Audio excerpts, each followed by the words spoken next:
बिस्मिल्लाहिर्रहमानिर्रहीम। अस्सलामुअलैकुम दोस्तों, अमजद अली हाजिर खिदमत है। तो दोस्तों आज बात करेंगे कि सर्दियों की सब्जियां कब लगानी चाहिए। सर्दियों का मौसम जनाब शुरू हो चुका है।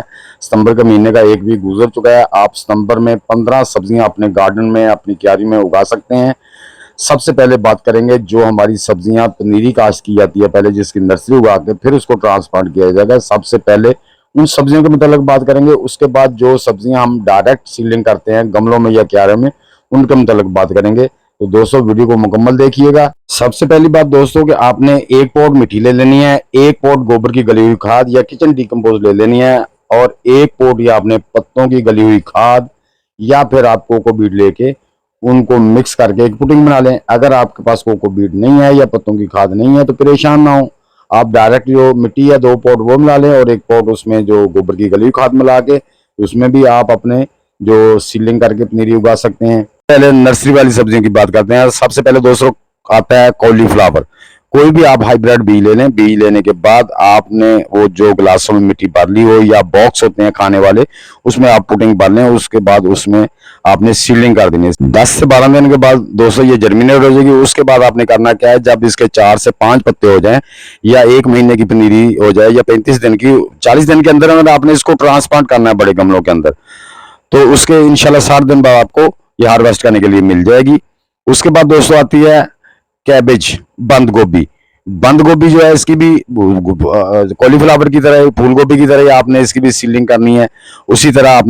उसी तरह गिलास में जैसे मैंने बताया, ये भी नर्सरी आपके पास अगर सिलेंडर है उसमें कर लें, या किसी भी छोटे जो खाने वाले आर्टिफिशियल बॉक्स मिलते हैं डिस्पोजेबल, उसमें या कप डिस्पोजेबल मिलते हैं, उसमें आप इसकी सीलिंग करके तो उससे उगा लें। तो इसके भी जब आपकी पनीरी 30 या 40 दिन की हो जाती है, 3 से 4 पत्ते हो जाते हैं, तो आपने इसको बड़े गमलों में या बड़े पॉट में, इसके लिए आपने कम से कम 15 इंच का जो गमला है वो इस्तेमाल करना है। इससे छोटा गमला इस्तेमाल नहीं करना, उससे आपकी वो जो है ना वो सब्जी अच्छी होगी। उसके तकरीबन ये भी आपको 60 दिन के बाद हार्वेस्ट करने के लिए आराम से मिल जाएगी। Number 3 tomato. दोस्तों टमाटर का भी आपने बहुत सी इसकी भी किस्में हैं। आपने जो इसका जो बीज लेना है वो हाइब्रिड ले लेना है। इसमें बहुत से गोल टमाटर भी होता है, लंबा टमाटर भी, चेरी टमाटर भी होता है। तो आप किसी भी बीज ले के उसको आपने उसी तरह मिट्टी भर के तैयार करके आप सीलिंग ट्रे में या आप जो छोटे गिलास होते हैं उसमें बीज लगा दें, नर्सरी तैयार हो जाएगी। जब नर्सरी के इतने इतने 4 5 5 6 6 पत्ते हो जाएं, तकरीबन 1 महीने की पनीरी तैयार हो जाए, तो आपने ट्रांसफर कर देनी किसी बड़े गमले में। और हर 15 दिन के बाद आपने इसको फर्टिलाइजर देते रहना है। खासकर पोटाश वाली खाद इसके ध्यान रखना है, उससे आपका फ्रूट और फ्लावर ज्यादा लगेंगे। और इंशाल्लाह ये भी आपको 90 से 100 दिन के बाद हार्वेस्ट करने के लिए मिल जाएंगे। नंबर 4 दोस्तों ब्रिंजल।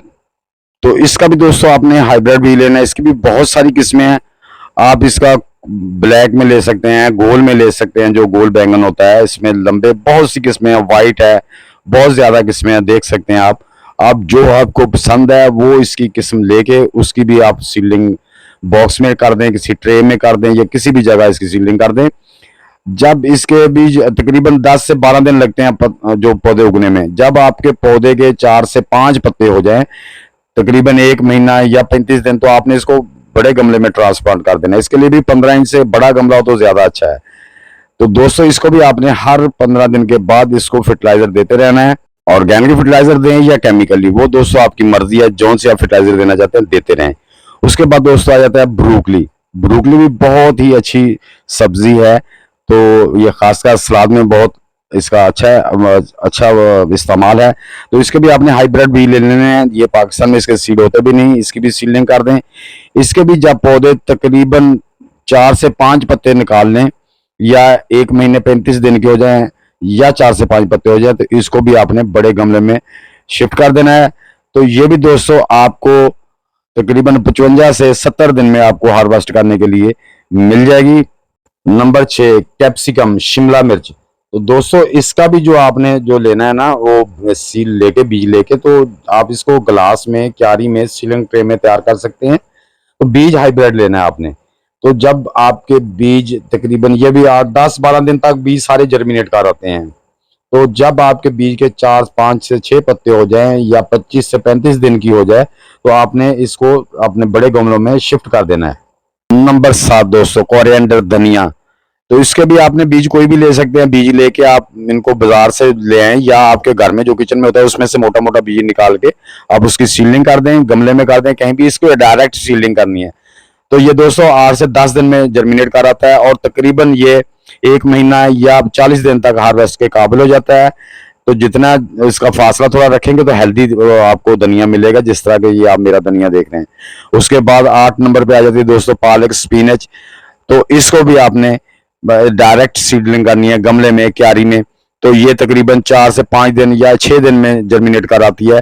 तो ये भी आपको 1 महीने के बाद इसके लीव कलेक्ट करने को मिल जाएंगे। हाँ जी, हेल्दी पहले के लिए आपने उसको अच्छी तरह फर्टिलाइज कर लेना है। तो उसके बाद दोस्तों आता है नंबर 9 पे आती है कसूरी मेथी। तो कसूरी मेथी भी होती है, एक मेथे भी होते हैं। ये भी आप जो घर में मेथी दाना लाते हैं उससे भी ग्रो कर सकते हैं। तो मैंने दूसरी से की है।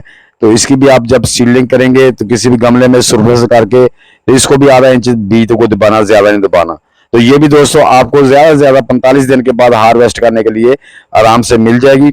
उससे पहले भी आपने इसके लीव कलेक्ट करने हैं, तो ऊपर से इसको काट लेना होता है, कैंची से काट के इसको इस्तेमाल करें। नीचे से फिर ये इसके नए शूट्स आ जाते हैं। उसके बाद आता है दोस्तों मस्टर्ड, साग, सरसों का साग। इसकी भी आप सीलिंग क्यारी में करें तो ज्यादा बेहतर है। तो ये भी तकरीबन 1 वीक में जो है ना वो जर्मिनेट हो आती है। तो दोस्तों 1 महीने के बाद ये भी आपको हार्वेस्ट करने के लिए ज्यादा ज्यादा 35 दिन के बाद आप इसके 40-45 दिन बाद पत्ते कलेक्ट करके आप अपना सालन बना सकते हैं। नंबर 11 दोस्तों रेडिश मूली। इसके भी आप हाइब्रिड सीड भी ले सकते हैं। हाइब्रिड सीड लेके इसके लाल मूली के भी होते हैं और व्हाइट मूली के। लाल मूली के लिए आपको 6 इंच गहराई वाला गमला काफी है, ये 6 इंच मिट्टी काफी है। उसमें आपने इसकी सीलिंग करनी कम से कम 2.5 से 3 इंच के फासले पर। तो इस तरह से आपके बीज जो है ना तकरीबन ये भी 8-10 दिन के बाद जर्मिनेट कर आते हैं। उसके बाद अगर आप व्हाइट मूली लगाना चाहते हैं तो उसके लिए आपको कम से कम 1.5 फुट गहराई वाला गमला लेना पड़ेगा। कम से कम उसकी 1.5 फुट गहराई होनी चाहिए, उसमें आप सीलिंग करें। ये भी आपको 45 दिन के बाद हार्वेस्ट करने के लिए मिल जाएगी। 45 दिन बाद आप इसे हार्वेस्ट कर सकते हैं। तो मिट्टी अच्छी तरह फर्टिलाइज की हो तो इंशाल्लाह सब्जियां जल्दी से ही तैयार हो जाती हैं। उसके बाद दोस्तों नंबर आता है टोनिप, शलजम। तो इसके भी बड़े बारीक से सीड होते हैं दोस्तों। इसका जो सीड है वो भी आपने हाइब्रिड ले लेना है। तो आपने इसको क्यारी में लगाना है। इसके लिए आपको 6-7 इंच गहराई काफी है और आपने इसको 3-3 इंच के फासले पर एक एक बीज लगाना है दोस्तों। फिर आपका शलजम जो है ना वो मोटा होगा। ये भी तकरीबन 45-50 दिन में तैयार हो जाते हैं। ये सारी चीजें आपकी केयर और देखभाल पे, आप फर्टिलाइजर कैसे देते हैं, मिट्टी आपकी जो जरखेज है उस पर डिपेंड करता है। नंबर 13 पे जो सब्जी आती है दोस्तों, इसको आप सलाद में और जूस निकाल के भी पी सकते हैं। ये है कैरेट, गाजर। गाजर के सीड कुछ इस तरह से होते हैं दोस्तों। इसकी भी जो आपने सीलिंग करनी है, इसका फासला रखना है कम से कम। जो अगर आप उसको ज्यादा बीज डाल देते हैं तो बाद में उसमें से उखाड़ के पौधा टू पौधा 2 इंच का फासला रखना है। फिर आपकी जो है ना इंशाल्लाह गाजर जल्दी बड़ी होगी और हेल्दी होगी। और ये भी आपको तकरीबन जो है ना 50 से 60 दिन के बाद इंशाल्लाह हार्वेस्ट करने के लिए मिल जाएगी। तो आप इसका जूस निकालें या सलाद में खाएं या फिर सालन बनाएं, ये आपकी मर्जी है। उसके नंबर 14 पे दोस्तों आ जाता है चुकंदर, जो बीट रूट जिसे कहते हैं वो आ जाए। उसके भी बीज आप बाजार से लेके उसकी सीलिंग कर सकते हैं दोस्तों। इसके बहुत से फायदे हैं। तो इसका बीज जो फासला है ना ये भी तकरीबन 2.5 से 3 इंच का रखना है। तो दोस्तों ये खून बनाने का बहुत अच्छा सोर्सेज है। जब इसे आप खाते हैं सलाद में तो ये खून बड़ी अच्छी तरह से पैदा करता है। ये भी आपका तकरीबन मैक्सिमम जो 60 दिन में बड़ा बड़ा हो जाता है, जो आप उसे हार्वेस्ट करके खा सकते हैं। छोटे साइज का भी निकाल सकते हैं, 40-45 दिन बाद तैयार हो जाता है। 15 नंबर पर दोस्त आता है हमारा सबका सलाद पत्ता, लोटस। ये आप बाजार से सीड ले आए। इसके सीड इस तरह से बारीक होते हैं, बहुत कम मिलते हैं। इसका पौधा भी दोस्तों अगर आप इसकी नर्सरी उगा लें, मैं नर्सरी उगा के लगाता हूँ और बाद में पौधा जो है ना ये मैं जो हमारी पेप्सी कोक वाली बोतलें हैं उसमें भी एक एक पौधा लगा देता हूँ। तो आप गमलों में भी इसको लगा सकते हैं। इसकी भी अगर आप नर्सरी उगा लें पौधा, वो मिट्टी समेत निकाल के उसमें आप शिफ्ट कर सकते हैं। अगर आप क्यारी में या टोकरी में सब्जी वाले लगा रहे हैं 5 से 6 पौधे लगा सकते हैं। ये भी आप 40 से 45 दिन के बाद इससे भी हार्वेस्ट कर सकते हैं। नंबर 16 नंबर पे आता है दोस्तों गार्लिक। गार्लिक आप बल्ब ले लें, आपके घर में पड़ा है, देख लें उसकी तुरियां मरी हुई तो नहीं है। उसकी तुरियों को अलग अलग कर लें, उसके जितने भी जवे हैं उनको अलग कर लें। अलग करके दोस्तों आपने इस तरह से लगाना है। इसका भी आपने कम से कम 2.5 से 3 इंच का फासला रखना है। जो जवा लगाना है, जवा टू जवा। तो आप इसको अपने गिलास में या आप पेप्सी की बोतलों में भी एक एक लगा सकते हैं, या अपने गमलों में भी। इसका भी 2.5 से 3 इंच का आप आपस में फासला रखें तो बड़ी तेजी से ग्रोथ करता है। 45 से 50 दिन बाद आप इसके भी लीव कलेक्ट कर सकते हैं। नंबर 17 पे दोस्तों आता है हमारा ओनियन। ओनियन को आप प्याज, इसके जो बीज हैं आप देख सकते हैं, ये कुलौंजी की तरह होते हैं। तो इसकी भी आप सीलिंग भी कर सकते हैं, मसलन किसी भी ट्रे में छोटी में, तो सीलिंग करके उससे भी आप पनीरी भी तैयार कर सकते हैं। नर्सरी तैयार करके उससे भी आप उसे ट्रांसप्लांट कर सकते हैं। ये तकरीबन 40 से 45 दिन में नर्सरी ट्रांसप्लांट करने के काबिल हो जाती है। तो आपने जब प्याज लगाना तो उसका भी फासला आपने 2.5 से 3 इंच पौधा टू पौधा रखना है। तो उसके अलावा आप डायरेक्टली जो आपके पास छोटे छोटे प्याज के बल्ब घर में पड़े होते हैं उनको भी डायरेक्ट लगा के उससे भी आप ग्रीन यानी कि स्प्रिंग ओनियन ले सकते हैं। तो ये देख सकते हैं दोस्तों कि आप ये खाने वाले जो छोटे बॉक्स होते हैं उसमें भी लगा सकते हैं। तो ये थी दोस्तों वो 17 सब्जियां जो आप अभी सितंबर के महीने में अपने गार्डन में लगा सकते हैं। तो दोस्तों कमेंट बॉक्स में जरूर लिखना कि वीडियो कैसी लगी। अच्छी लगी तो लाइक और शेयर कर दें। नए दोस्त भी वीडियो को लाइक शेयर और चैनल को सब्सक्राइब करके बेल आइकन को दबा दें ताकि हर नई वीडियो की इतला आपको टाइम टू टाइम मिलती रहे। तो दोस्तों मिलते हैं इंशाल्लाह नेक्स्ट वीडियो में। तब तक के लिए आप सब दोस्तों को अल्लाह हाफिज, वस्सलाम।